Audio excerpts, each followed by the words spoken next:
춘천 성광교회 고등부에 예배 오신 여러분들 진심으로 환영합니다. 우리 이 시간 하나님께 찬양과 경배 올려드리기 전에 우리가 이 한 주간 잘못했던 것 그리고 하나님께 감사했던 것 다 같이 입술로 고백하고 나아가시면 좋겠습니다. 기도하겠습니다. 하나님 아버지 너무나도 감사합니다. 저희가 오늘 이 시간 이 주에 하나님을 찬양하기 원했습니다.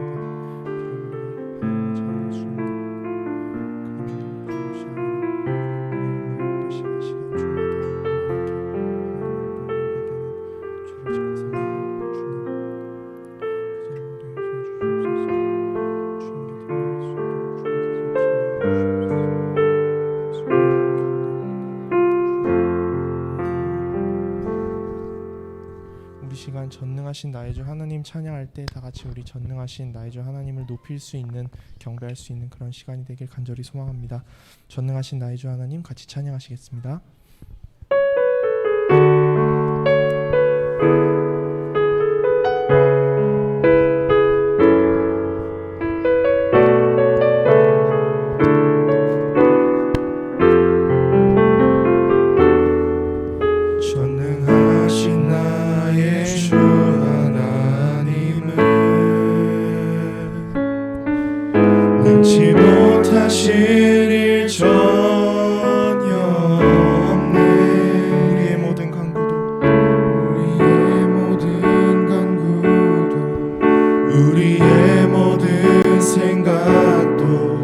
우리의 모든 꿈과 모든 소망도 신실하신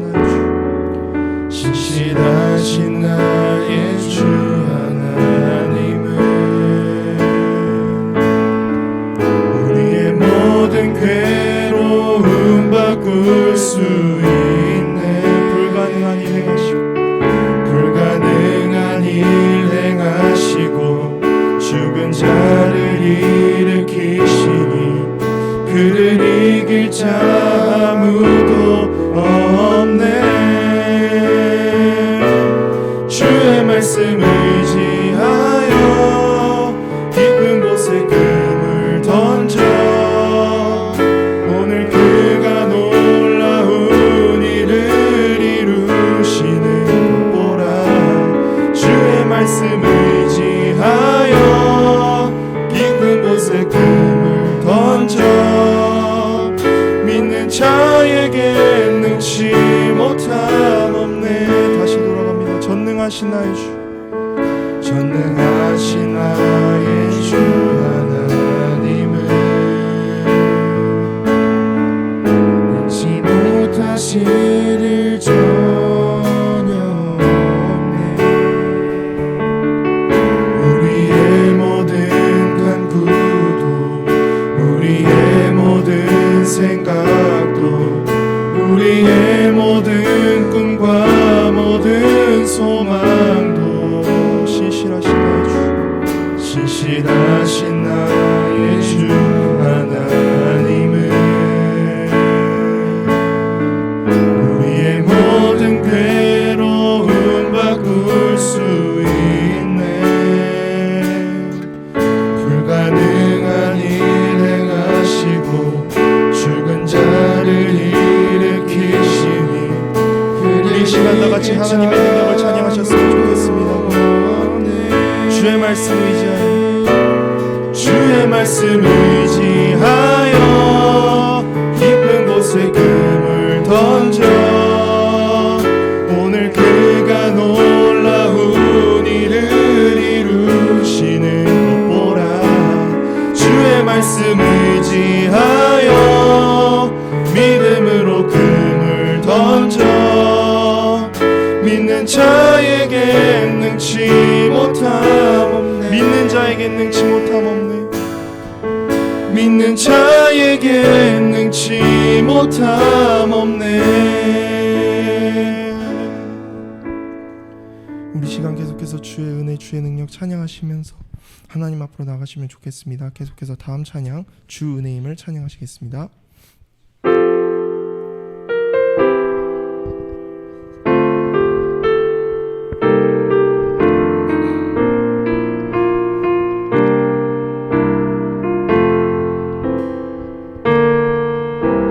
주 나의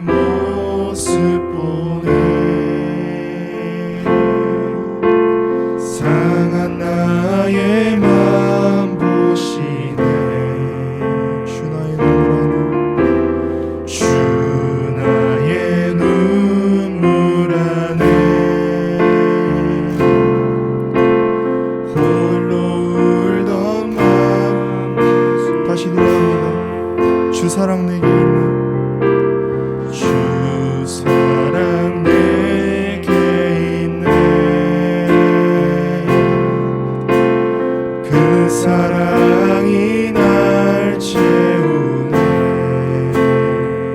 주는 내게 있네. 그네로 날 세우네. 세상 소망 다 사라져가도 세상 소망 다 사라져가도 주의 사랑은 끝이 없으니 살아가는 이 모든 순간이 주의 힘을 나는. 처음부터 다시 갈게요. 주 나의 모습 보내. 주 나의 모습 보내.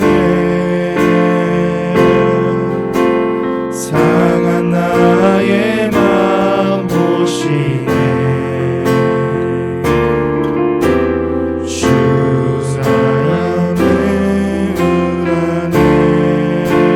홀로 울던 마마시 홀로 울던 바로 넘어갑니다. 세상 소망 다 사라져가고 세상 소망 다 사라져가도 주의 사랑은 끝이 없으니 살아가는 이 모든 순간이 주의 힘을 나는. 다시 돌아갑니다. 세상 소망 다 사라져가도 세상 소망 다 사라져가도 주의 사랑은 끝이 없으니 살아가는 이 모든 순간이 주의 힘을 나는. 주의 힘을 나는 믿네. 주의 힘을 나는 믿네. 우리 시간 하나님 앞에 고백하면서 나가십시다. 기도하겠습니다. 하나님 아버지 너무나도 감사합니다. 저희가 하나님을 앞에 이렇게 하나님을 경배하며 찬양을 올려드렸습니다. 주여, 우리는 아직 부족하고 나약한 자이지만 주님 앞에 경건한 마음으로 설 때 주님께서 와서 찬양받아 주시옵소서. 예수님 이렇게 기도합니다. 아멘.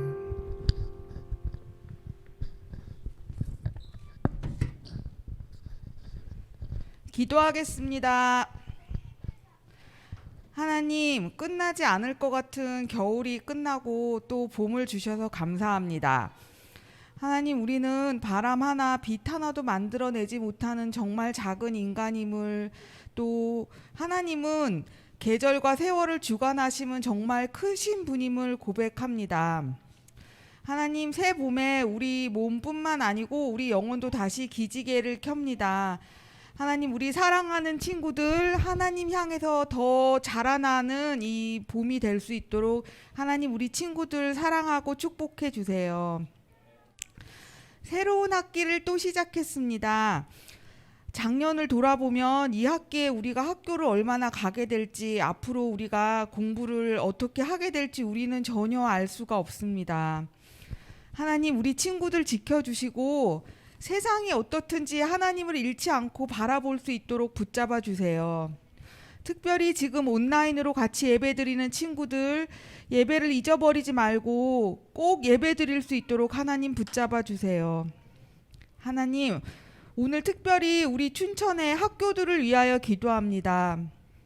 하나님, 우리가 하루의 대부분을 보내는 이 학교를 축복해 주시고, 학교 안에 하나님 잘 믿는 선생님들이 계시면 지켜주시고 힘주세요.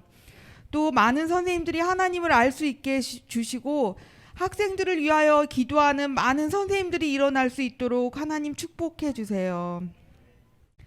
하나님, 특별히 우리의 영적 리더 되시는 강 목사님을 위해서 기도합니다. 하나님, 사모님과 하준이, 담비 모두 붙들어 주시고 세상의 본이 되는 부러운 가정으로 삼아 주세요. 특별히 목사님께 지혜를 주시고 우리 친구들이 가장 궁금해하고 우리 친구들에게 가장 필요로 하는 말씀을 떠오를 수 있는 예민함을 주시기를 기도합니다. 하나님, 코로나를 지나고 보면 사순절이 정말 더 새롭습니다. 사순절 세 번째 주일에 오늘 우리에게 주실 말씀을 기대합니다. 하나님, 어른들보다도 우리 10대들을 정말 사랑하시고 축복하시기를 원하는 우리 주 예수 그리스도 이름으로 기도했습니다. 아멘. 이어서 봉헌 찬양 나의 모습 나의 소유 다 같이 1절만 찬양하시겠습니다.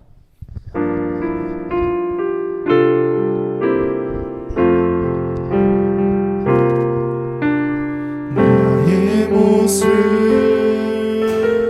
나의 소유 주님 앞에 모두 드립니다.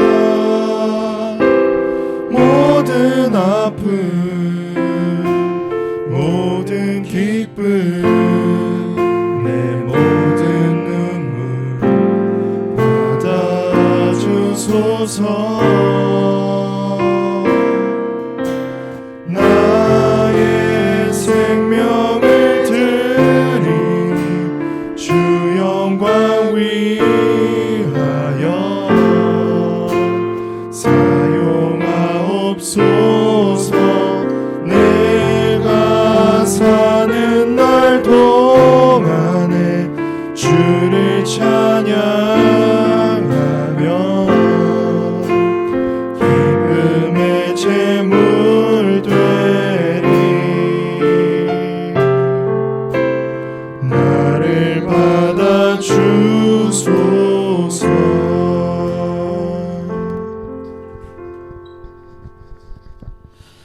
사랑과 은혜가 풍성하신 하나님 감사합니다.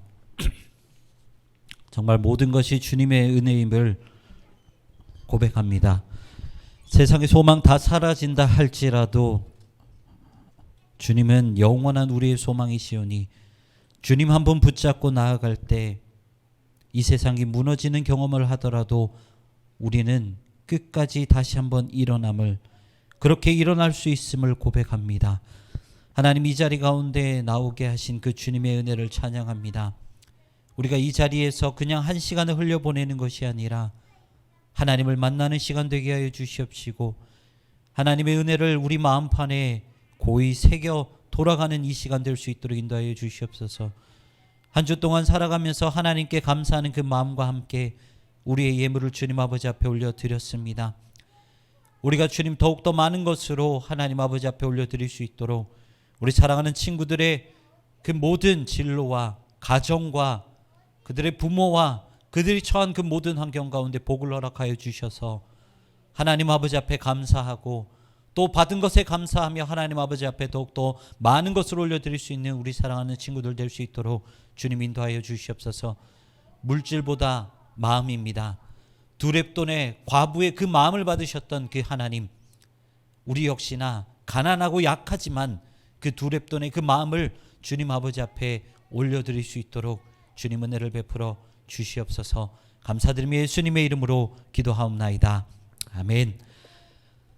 자, 우리 말씀 보도록 하겠습니다.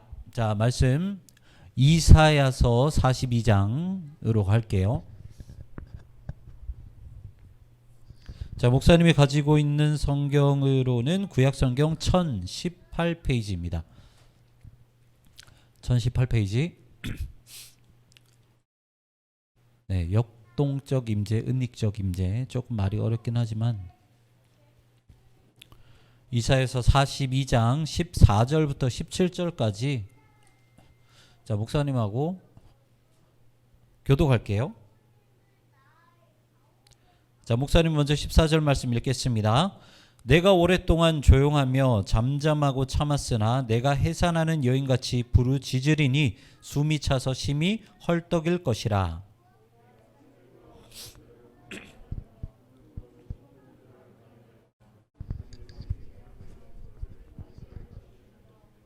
내가 맹인들을 그들이 알지 못하는 길로 이끌며 그들이 알지 못하는 지름길로 인도하며 암흑이 그 앞에서 광명이 되게 하며 구분대를 곱게 할 것이라. 내가 이 일을 행하여 그들을 버리지 아니하리니.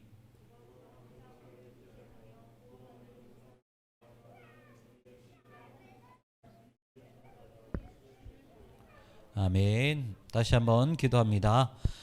사랑과 은혜가 풍성하신 하나님, 거룩하신 그 말씀 앞에 섭니다. 하나님 아버지, 말씀 앞에 설 때 두렵고 떨리는 마음으로 서게 하여 주시옵시고, 우리의 그 죄된 마음, 잘못된 마음, 어리석은 마음, 그 모든 마음들이 그 말씀 앞에서 철저하게 부서지는 이 시간이 되게 하여 주시옵소서. 다시 한번 하나님의 은혜로 새롭게 지어지기를 소망합니다. 무엇보다 말씀의 반석 위에 지어지기를 소망합니다. 그러하기에 주님, 우리를 끝까지 붙잡아 주시옵시고, 온전히 하나님 아버지 말씀 때문에 새롭게 일어나는 우리 사랑하는 모든 친구들 될 수 있도록 인도하여 주시옵소서. 주님, 말씀하시옵소서. 저희가 듣겠나이다. 감사드리며 예수님의 이름으로 기도합나이다. 아멘. 자, 오늘은 이사야서 42장 말씀을 가지고 역동적 임재와 은닉적 임재에 대해서 말씀을 좀 한번 나눠볼게요. 조금 어렵습니다만 들어보면은 쉬울 거예요. 어렵지는 않습니다. 자, 오늘 벌써 사순절 세 번째 주일이에요. 그래서 3월 마지막에 이제 물론 총무님 광고하시겠지만 세례교회 예식이 있고요. 그리고 이번에는 특별히 부활절에 성만찬이 있습니다. 원래는 성금요일에 성찬이 있는데 이번에는 부활절로 조금 이제 미뤘어요. 아직 성금요일 예배를 할지 안 할지 결정이 안 됐기 때문에 그렇게 됐습니다. 그래서 혹여나 만약에 우리가 가능하면 자리가 가능하면 우리가 다시 한번 또 이렇게 전체 예배에 가서 또 성찬에, 우리가 물론 했지만 성찬에 한번 더 참여해보는 것도 괜찮을 것 같습니다. 이제 얼마 전, 한참 됐죠. 한참 됐는데 이제 목사님이 본 지는 얼마 안 됐어요. 얼마 안 됐는데 교회 오빠라는 다큐멘터리 영화가 있습니다. 여러분들 혹시 이 영화 보셨어요? 네, 교회 오빠 혹시 보셨어요? 네, 다큐멘터리 영화인데 그냥 이제 실상에 일어나는 일을 그냥 찍은 거예요. 찍은 건데 여기에서 이 영화를 보면서 이제 두 집사님이 등장을 하십니다. 이관희라는 남자 집사님과 오은주라는 여자 집사님이 계시는데 두 분이 부부예요. 근데 이걸 보면서 목사님은 정말 얼마나 많이 울었는지 모릅니다. 진짜 보면서요, 꺼이꺼이 하면서 울었어요. 어떻게 진짜 하나님이 저렇게 하실 수 있을까라고 생각을 했던 그런 일들이 이 다큐멘터리 영화에 등장을 합니다.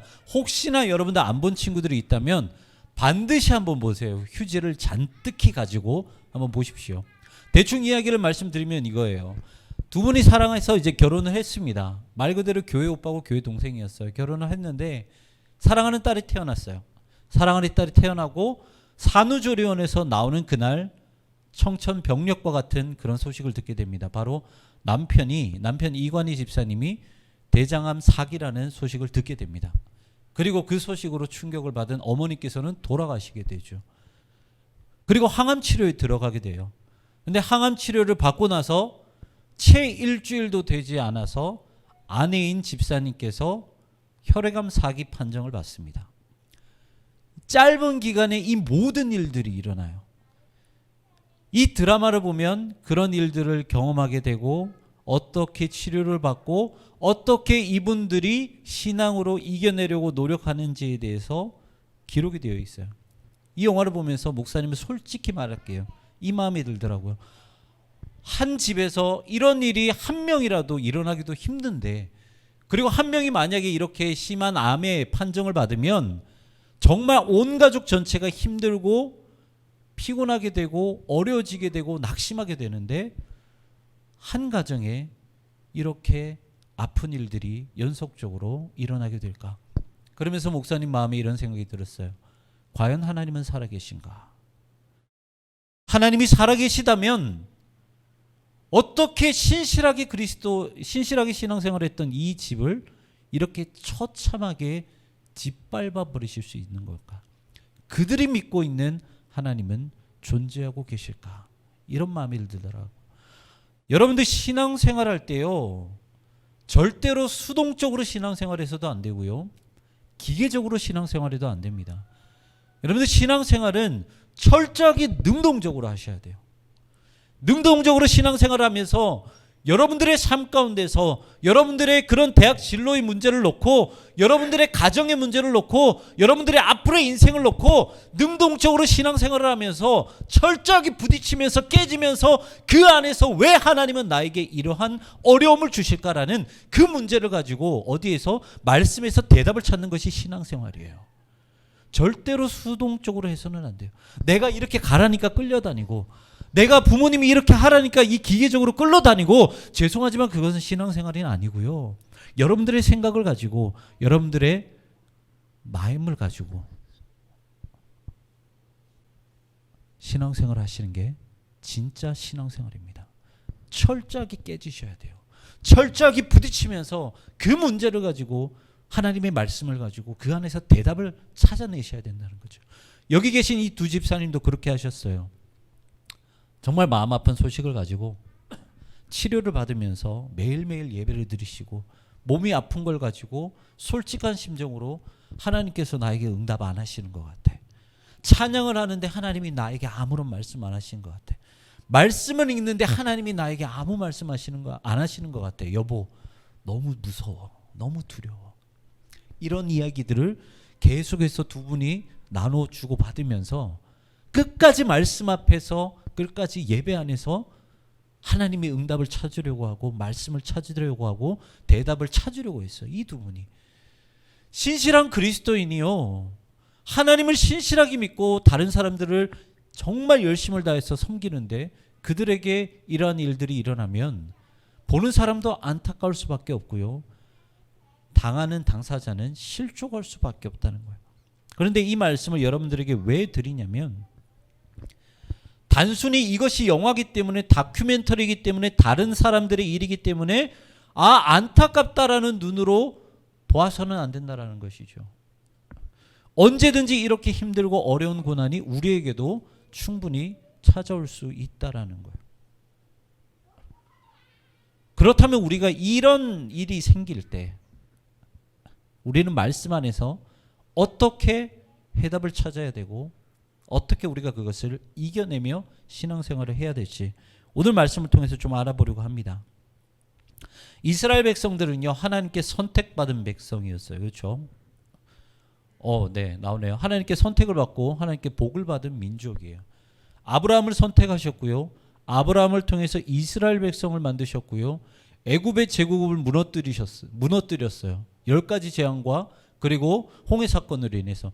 그리고 있잖아요. 가나안 땅으로 들어가는데 총 33번의 전쟁을 했거든요. 그 가운데서 딱 한 번 지고 온전히 그냥 완전히 다 승리해버렸어요. 그리고 그 안에서 다윗과 솔로몬의 시대 때 어떻게 했어요? 나라가 어마어마하게 부자가 되니까 어마어마하게 부유하니까 그리고 솔로몬의 지혜가 어마어마하니까 세상 열방 가운데서 그 부유함을 보기 위해서 그리고 그 지혜를 배우기 위해서 정말 많은 사람들이 예루살렘으로 몰려들기 시작을 했다는 거죠.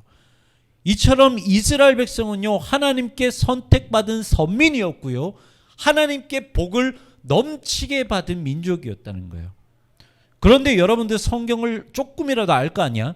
한번 물어볼게요. 이스라엘 백성이 하나님을 섬기고 하나님께서 이스라엘 백성을 선택하셨다고 해서 그들에게 어려움이 없었어요? 성경 66권은 이스라엘의 완벽한 승리로 끝나나요? 아니죠. 죄송하지만 앞에 2장과 뒤에 2장을 빼고 전부 다 망하는 이야기예요. 이스라엘은 하나님께 선택을 받았고요, 복을 누렸어요. 그런데 그것만 있다는 것이 아니라는 거죠. 애굽에서 400년 동안 종의 생활을 했고요, 그리고 40년 동안 광야 생활을 했고요, 그리고 그게 끝이에요? 사사시대 때는요, 수시로 괴롭힘을 당했어요. 수시로. 이걸로 끝날 줄 알았는데 이게 끝이 아닌 거야.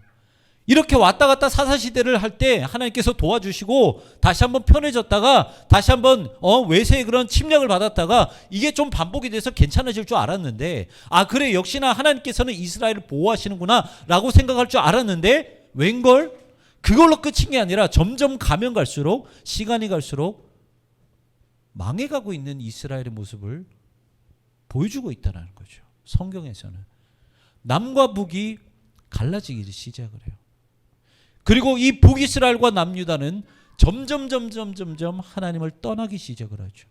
그래서 북이스라엘은 BC 722년에 아수르 제국이라는 그 제국에 의해서 멸망하게 되고요. 그리고 다윗과 솔로몬의 계보를 이어온 남유다마저도 BC 586년에 바벨론 제국에 의해서 멸망하게 됩니다. 하나님께서 택하신 백성임에도 불구하고 망하게 돼요. 그런데 희소식이 들려옵니다. 모든 것을 이제 지배했던 이 바벨론 제국이 저기 메대와 바사의 연합국에 멸망해 간다라는 소식을 듣게 돼요. 이제 남유다 백성들에게는 유다 백성들에게는 희망이 솟기를 시작을 하죠. 아, 이제 우리가 자유의 그런 백성이 되겠구나. 자유를 쟁취할 수 있게 되겠구나. 독립에 오겠구나 라고 생각을 했지만 역시나 바벨론 이후에 오는 페르시아 제국, 오히려 더 큰 제국에 의해서 종의 생활을 이어가게 됩니다. 노예 생활을 이어가게 돼요. 여러분들 그 뒤에 한번 슬라이드 넘겨줘 보세요. 이 사람들이요, 얼마나 이스라엘 백성들이 얼마나 고통을 겪었냐면 남북 분열 기간이요, 자그마치 340년이에요. BC 926년부터 586년까지 340년이고요. 그리고 포로 기간이 70년이에요. 여러분들 생각을 해봅시다. 우리 대에서 끝나지 않아. 우리 대는 괜찮아지겠지. 그들의 손주는 괜찮아지겠지. 증손은 괜찮아지겠지. 웬걸 괜찮아지지 않고 끝까지 멸망해가고 포로 생활을 이어간다고 생각을 한번 해보세요. 우리가 지금 일제 포로 안에 있다고 생각을 해요. 일제 치하 안에 있다고 생각을 해요. 아, 우리 자손 때는 괜찮아지겠지. 독립을 하겠지. 그런 희망이 있어야 되는데 자손 때도 포로 생활이에요. 그 자손의 자손 때도 포로 생활이에요. 여러분들 그러면 어떨 것 같아요? 그때면 인간은요, 포기하게 돼요. 낙심하게 되고요. 그냥 차라리 이럴 거면 그냥 이 삶을 받아들이자라고 포기하게 돼요. 유다 백성들도 마찬가지예요. 이 기간이 400년이 넘는 기간이 계속되자, 포로도 70년의 기간이 계속되자 이 사람들은 페르시아에 정착을 하게 됩니다. 나중에 여러분들 에스라와 느헤미야서를 한번 읽어보시면요, 고레스 황제에 의해서 다시 한번 쭉 넘어오게 되는데 예루살렘으로 귀환하게 되는데 모두가 귀환하지 않아요. 페르시아에 남아있는 사람이 훨씬 더 많다고요. 여러분들 이것이 무엇을 뜻하나요? 얼마나 괴로웠으면, 얼마나 그 괴로웠던 그 시간이 길었으면 이 사람들은 모든 것을 다 포기하고 그 페르시아에 정착을 했을까? 그런데 오늘 본문은요, 그러한 상황 가운데서 한 가지의 희망을 노래하는 말씀입니다. 14절 말씀 이렇게 기록이 되어 있어요. 같이 한번 읽어보겠습니다. 시작. 내가 해산하는 여인같이 부르짖으리니 숨이 차서 심히 헐떡일 것이라. 이것은요, 무슨 어렵고 힘들어하는 그런 마음이 아니고요, 희망을 선포하는 거예요. 이사야 선지자가 소망을 선포하는 거예요. 이제 하나님께서 역전하실 것이다. 이제 하나님께서 일하실 것이고, 이제 하나님께서 모든 것을 부수시고 다시 한번 새롭게 창조하실 것이라는 그런 희망의 노래가 14절의 말씀이라는 거예요. 그리고 나서 15절 이후에 우상을 무너뜨리실 것이고 열방을 무너뜨리실 것이고 다시 한번 이스라엘을 회복시키실 하나님의 역사에 대해서 기록을 하고 있어요. 그런데 우리가 죄송하지만 이 말씀이 선포되질 그 현실을 한번 생각을 해봅시다. 희망의 말씀을 이사야 선지자가 선포하고 있어요. 그런데 그 상황은 어떨까? 자, 여러분들 이 42장 14절의 말씀, 그 상황은 어떨까요? 이사야 선지자가 독립을 하고 나서 예루살렘에서 이 말씀을 선포했을까요? 아니면 거대한 바벨론 제국 앞에서, 페르시아 제국 앞에서 이 말씀을 선포했을까? 어디서 선포했을까요? 제국 안에서 선포했다는 거예요. 여전히 하나님이 계시지 않을 것 같았던 그 암울하고 참담한 시대에 여전히 예루살렘이 아니라 페르시아 땅에서 노예로 생활하고 있을 때에 이사야 선지자는 이 희망의 노래를 선포했다는 거죠. 그렇다면 도대체 어떻게 이 선지자는 이 암울한 시대 가운데, 하나님이 없을 것 같은 그렇게 느껴지는 이 시대 가운데 저 말씀을 선포했을까? 목사님 이제 스승이시자 숭실대 김혜건 교수님께서는요, 여기에 대해서 이렇게 말씀을 하셨어요. 여러분들 하나님의 임재는 이 되게 중요합니다. 잘 들으세요. 하나님의 임재는 두 가지 임재가 있어요. 자, 첫 번째는 뭐라고요? 역동적 임재가 있고요. 그리고 두 번째는 은닉적 임재가 있습니다. 요거는 그냥 보고 넘어가. 그냥 역동적 임재가 뭐라는 건 머리만 집어넣고요. 은닉적 임재가 뭐라는 걸 그냥 머리에만 집어넣어요. 숭실대 김혜공 교수님께서 이렇게 말씀하셨는데 역동적 임재는요 말 그대로 그거예요. 그냥 막 하나님이 출애굽시키려고 그냥 10가지 장 막 퍼버버리고요. 하나님 길이 없어요 그랬더니 홍해를 확 갈라버리고요. 하나님께서 강력한 임재로 하나님의 선택한 백성을 완전히 보호하실 때 이런 거를 역동적인 임재라 그래요. 그런데 이 역동적 임재만 우리의 신앙생활에 있을까요? 우리가 하나님 믿는다 그래서 여러분들 하나님께 기도한다고 해서 무조건 다 들어주셨어요? 아니면 여러분들께 응답하지 않으실 때가 더 많았어요? 응답하지 않을 때가 솔직히 더 많았어요. 그렇죠? 목사님도 그래요. 응답해 주실 때는 확실하게 응답을 해주시지만 응답하지 않으시고 그냥 가만히 침묵하고 계실 때가 계세요. 그때가 언제예요? 은닉적 임재라는 거예요. 하나님이 내 옆에 계시지만 마치 하나님께서 계시지 않은 것처럼 느껴지는 것이 바로 하나님의 은닉적 임재라는 거예요. 여러분들 우리가 신앙생활할 때 하나님이 우리와 함께 계시는구나 라고 생각할 때만 신앙생활하는 것은 잘못이라는 거죠. 우리가 하나님을 비록 느끼지는 못하지만 그럼에도 하나님이 나와 함께 하시는구나 라는 그 믿음을 가지고 하나님의 은닉적인 임재를 믿고 하나님과 동행하는 것이 진짜 신앙생활이라는 거예요. 이 두 가지를 김혜건 교수님께서 무엇으로 비유를 하셨냐면 밀물과 썰물로 비유를 하셨어요. 여러분들 밀물과 썰물은 알죠? 밀물은 물이 이렇게 쫙 밀려올 때예요. 쫙 밀려올 때 하나님의 임재도요 역동적인 임재예요. 완전히 우리의 인생 가운데 완전히 덮으셔요. 그때는 확실하게 우리의 인생에 간섭을 하세요. 그래서요 이제 우리가 진로를 놓고 기도하잖아요. 대학을 놓고 기도하잖아요. 중간중간에 조금 어려움이 있더라도 어려움이 있을 때 하나님 저에게 이런 어려움이 있어요 도와주세요. 바로 들어주셔요. 그래서 그 사람의 인생을 보면 어떤 인생인 줄 알아요? 쟤는 진짜 복받은 인생이구나. 쟤는 진짜 하나님이 함께 하시는 인생이구나라는 것을 확실하게 느끼게 하는 것이 바로 이 밀물의 때, 역동적인 임재의 때라는 거예요.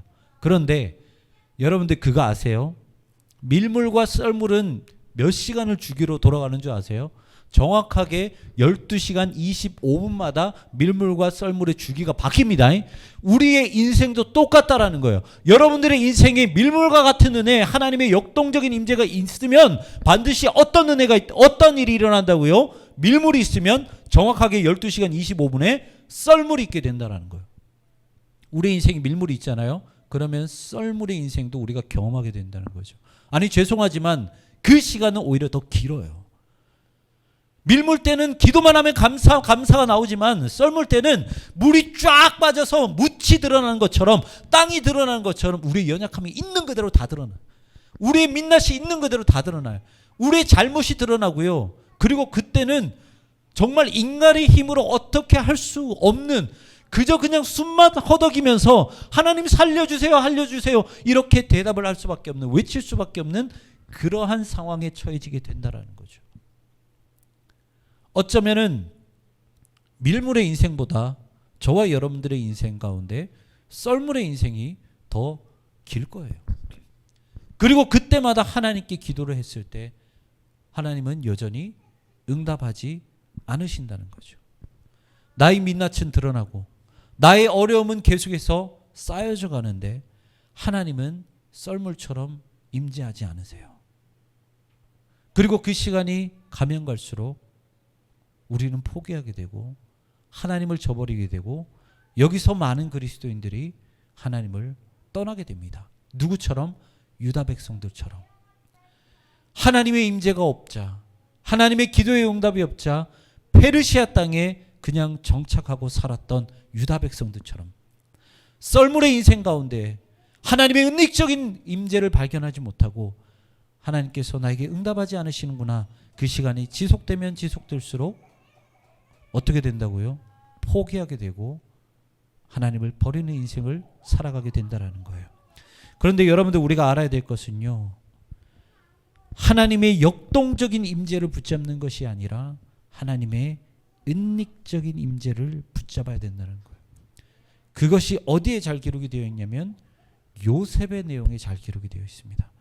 여러분들 요셉이 신앙생활을 잘했을까요? 못했을까요? 요셉 신앙생활하는 끝내주게 잘했던 사람이에요. 어디서 아냐면 요셉의 아버지가 누구예요? 요셉의 아버지가 누구야? 야곱이에요. 요셉의 할아버지가 누구예요? 이삭이에요. 요셉의 증조 할아버지가 누구예요? 아브라함이에요. 이거면 말 다 한 거예요. 그리고 요셉은 누구의 손에 길러졌어요? 어머니의 손에 지극한 사랑을 많이 받고요. 아버지의 사랑을 겁나게 많이 받았던 사람이 요셉이에요. 가정교육을 신앙으로 안 했을까요? 엄청나게 했다는 거죠. 누구보다 하나님에 대해서 잘 알았던 사람이 요셉이에요. 그런데 요셉이 애굽에 팔려갔을 때 나이가 몇 살일까? 고등학교 1학년 손 들어봐. 가온이밖에 없나요? 17살 때. 17대. 여러분들처럼 고등학생 때 애굽으로 팔려가게 됩니다. 누구 때문에요? 형들 때문에. 여러분들 하나님을 누구보다 잘 알았던 신실한 그리스도인이었던 요셉이 위기를 겪게 돼요. 애굽에 팔려가게 돼요. 그 어린 나이에 보디발이라는 그 사람 밑에서 노예의 짓을 하게 된단 말이에요. 한순간에. 그랬을 때 요셉이 기도를 안 했을까요? 요셉이 하나님을 부르짖지 않았을까요? 부르짖었을 거예요. 하나님 제발 여기서 구해달라고. 하나님의 역동적인 임재를 통해서 저를 여기서 제발 건져달라고. 하나님께 매일매일 부르짖었을 거예요. 하지만 하나님은 몇 년 동안 응답하지 않으세요? 무려 13년 동안 응답하지 않으십니다. 아니 오히려 여러분들 창세기 이야기에서 요셉 이야기만 한번 봐보세요. 하나님께 부르짖을 때마다 하나님은 그냥 응답 안 하셔도 내 스스로가 괴로운데 하나님은 그것으로 그치는 것이 아니라 요셉을 노예로 만드셨고요. 노예에서 오해를 받게 하셨고요. 오해를 받아서 감옥에 갇히게 하셨다는 거예요. 나는 하나님께 기도한 것밖에 없는데. 여러분들 이런 인생을 한번 살아보셨어요? 여러분들 이럴 때마다 하나님을 어떻게 붙잡으실 거예요? 내가 기도하면 기도할수록 하나님께서 응답하지 않으시는데 그것만 해도 괴로운데 오히려 나를 더 나락으로 빠뜨려 버리시는 그 하나님. 과연 그 하나님은 살아계실까? 요셉도 그렇게 생각했을 거예요. 마지막 하나의 희망은 있었어요. 술 맡은 관원장과 떡 맡은 관원장의 꿈을 해석했을 때 맞아 떨어지죠. 그래서 술 맡은 관원장에게 이렇게 말을 해요. 당신 복직되면 제발 날 좀 기억해 달라고. 그런데 기억을 해요? 기억하지 못하죠. 하나님은요 끝까지 그냥 밀어넣으세요. 하나님을 절대로 찾아볼 수 없는 그런 암흑 가운데 끝까지 밀어보내세요. 요셉에게는요 낙심밖에 없었어요. 좌절밖에 없었어요. 그리고 포기밖에 없었어요. 그런데 성경에서는 명확하게 말을 합니다. 하나님이 느껴지지 못하는 그때에 요셉이 포기해야 될 것만 같은 그때에 하나님은 은닉적 임재로 요셉과 함께 하고 계셨다라고 말씀을 하고 계세요. 무슨 말씀을 통해? 하나님은 요셉을 형통케 하셨더라. 보디발의 가정 가운데 갔을 때도 형통케 하셨더라. 감옥 가운데 가셨더라도 형통케 하셨더라. 하나님은 끊임없이 은닉적 임재를 통해 요셉을 형통케 하셨어요. 그런데 요셉은 알았어요? 몰랐어요? 몰랐어요. 몇 년 동안? 13년 동안. 그렇게 포기할 때 여러분들 썰물이 지나가면 또 무엇이 들어와요? 밀물이 들어오죠. 요셉의 인생의 밀물이 채색옷으로 끝나고 썰물의 13년이 있었다면 다시 한번 밀물의 인생이 요셉에게 들이닥치기 시작을 합니다. 언제? 요셉이 30살 때. 하나님은요 그때에 맞춰서 요셉의 인생에 역동적인 임재를 해버리셔요. 애굽의 법상 그 법상 나이가 만 30이 되어야지만이 총리가 될 수 있는 그 규례가 있었어요. 하나님은 이때를 이용하셔서 요셉이 힘들고 포기할 때 하지만 요셉이 만 30이 되었을 때 누구를 통해 부르세요? 누구를 통해 기억하게 하세요? 술 맡은 관원장으로 하여금 요셉을 기억하게 만드십니다. 하나님의 역동적인 임재가 일어나기를 시작을 하는 거예요. 그래서 술 맡은 관원장을 통해서 요셉이 그토록 바랐던 감옥에서 빠져나오게 됩니다. 그걸로 끝나는 것이 아니라 그때 당시에 최강국이었던 애굽 제국의 왕이었던 바로 왕의 꿈을 해석하고 방법까지 알려줘 버려요. 그리고 그것으로 그치는 것이 아니라 총리로 2인자의 자리로 앉게 됩니다. 그리고 그것으로 끝나는 것이 아니라 주변의 모든 나라들이 가뭄으로 헐떡일 때 오직 애굽이라는 나라만 부유하게 되죠. 누구 때문에? 요셉 때문에. 하나님의 역동적인 임재가 일어났을 때 요셉의 인생은 완전히 변화되게 됩니다. 목사님이 물어볼게요. 그렇다면 요셉 인생은 하나님이 갑자기 요셉을 떠났다가 갑자기 요셉을 도와주시니까 그러한 총리가 되고 그러한 놀라운 역사가 일어났나요? 그렇게 일어났을까요? 아니라는 거예요. 여러분들이 은닉적 은혜를, 임재를 더 중요하게 여겨야 되는 이유가 이거예요. 썰물이 일어난다고 해서 물이 증발되나요, 여러분? 썰물 현상이 일어나고 땅이 드러난다고 해서 이 물이 딴 데로 사라져요? 안 사라진다는 거예요. 똑같아요, 여러분. 하나님의 은혜가 우리에게 잠시 깨닫지 못하는 그때가 된다 하더라도 하나님의 은혜는 사라지지 않아요. 그것을 뭐라고 한다고요? 은닉적 임재라고 한다라는 거예요. 여전히 여러분들 곁에 하나님은 머물고 계시다라는 거예요. 그냥 우리가 깨닫지 못한다는 것 뿐이지. 요셉의 인생이 그랬다는 거예요. 요셉이 깨닫지 못했던 것 뿐이지 13년 동안 하나님은 요셉과 함께 계셨어요. 그리고 그가 30세 되었을 때 그냥 임재의 모습이 은닉적 임재에서 역동적 임재로 바뀌었을 것밖에 없어요. 그랬을 때 그의 인생이 완전히 바뀌어버리죠. 여러분들도 이 두 가지의 임재를 기억하셔야 된다는 거예요. 그렇다면 이렇게 질문이 나올 수 있죠. 그렇다면 도대체 저희가 어떻게 해야 됩니까? 여기에 대한 대답도 김혜권 교수님이 이렇게 말씀하셨어요. 은닉적 임재가 여러분들에게 다가올 때 내가 하나님을 깨닫지 못하고 내가 하나님을 찾을 수 없는 그런 느낌을 받을 때 눈을 감으라고 말씀하시더라고요. 눈을 감고 내가 비록 하나님을 경험하지 못한다 할지라도 하나님이 내 곁에 계시고 있다라는 그 믿음을 가지고 하나님과 조용히 걸으시래요. 천천히 걸으시래요. 근데 그 이유로 뭐라고 말씀하시냐면 내가 해결할 수 없는 그 세상을 내가 내 눈으로 보게 되면 방황할 수밖에 없다는 거예요. 목사님이요, 이 이사야서 주석을 쓰셨는데 그걸 딱 보는데 여기서 그냥 확 오더라고요. 우리가 해결하지 못하는 그 세상을, 그 문제를 우리가 우리의 눈으로 보면요 방황할 수밖에 없어요. 그때는 눈을 감으라는 거예요. 누구 손 붙잡고? 하나님 손 붙잡고. 내가 하나님을 느끼진 못하지만 하나님은 나를 반드시 붙잡고 계신다는 그 믿음 가지고 천천히 걸어가시라는 거예요. 우리 눈을 감으면 앞에 안 보이잖아요. 천천히 가야 되는 거예요. 그거와 마찬가지.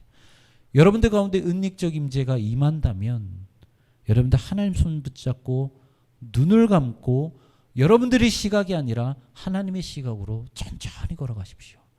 그리고 그때가 끝나는 그날 은닉적 임재에서 역동적 임재로 여러분들의 인생을 간섭하시는 그날은 눈을 활짝 뜨고 하나님께서 고속도로처럼 길을 내주신 그 길을 마음껏 뛰어가시라는 겁니다. 그때는 여러분들이 기도하는 대로 하나님께서 다 열어주실 거예요. 관건은 무엇이냐?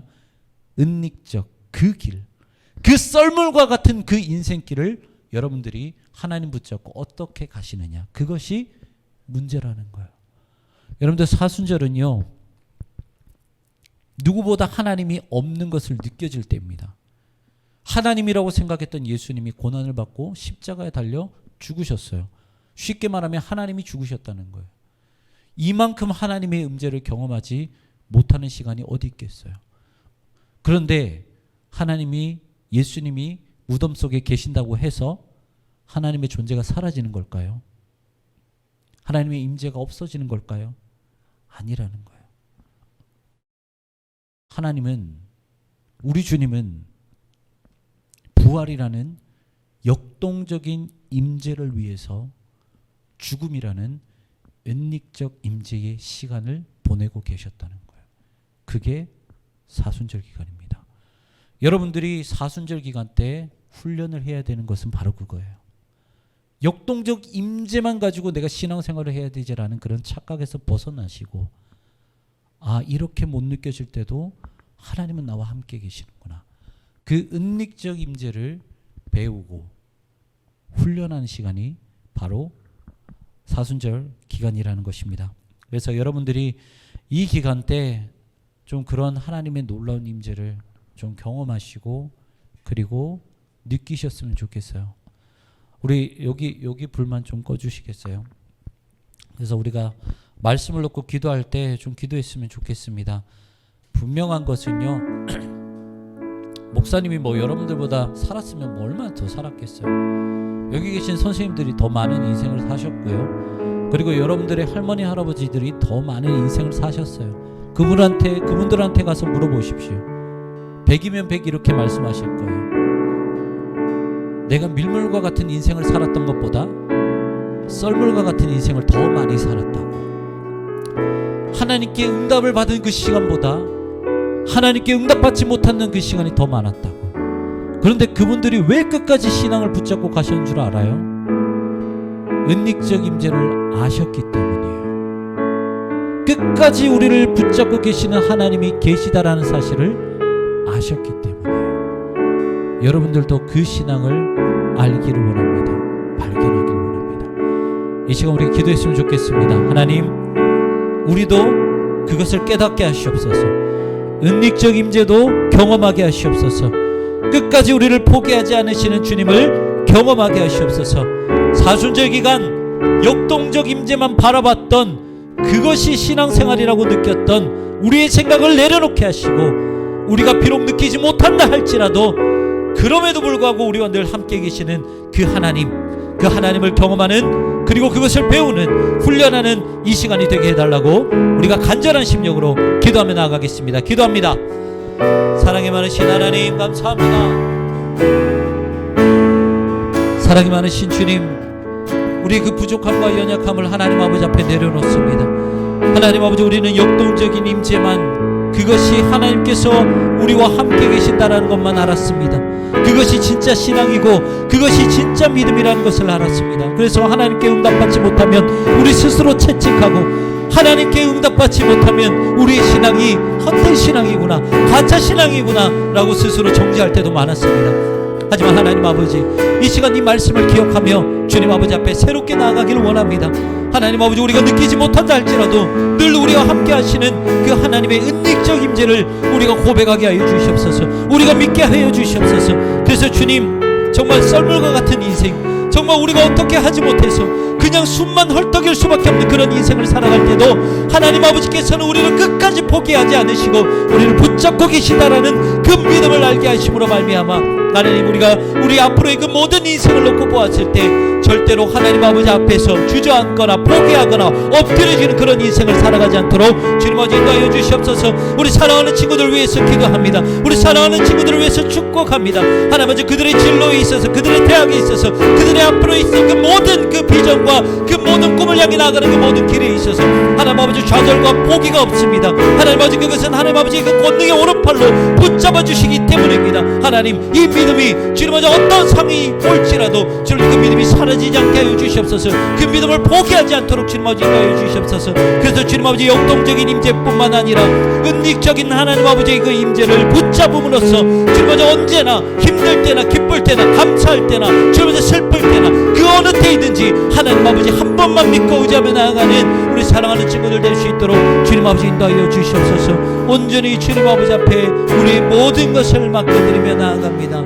주님이라여 주시옵소서. 주님이라여 주시옵소서.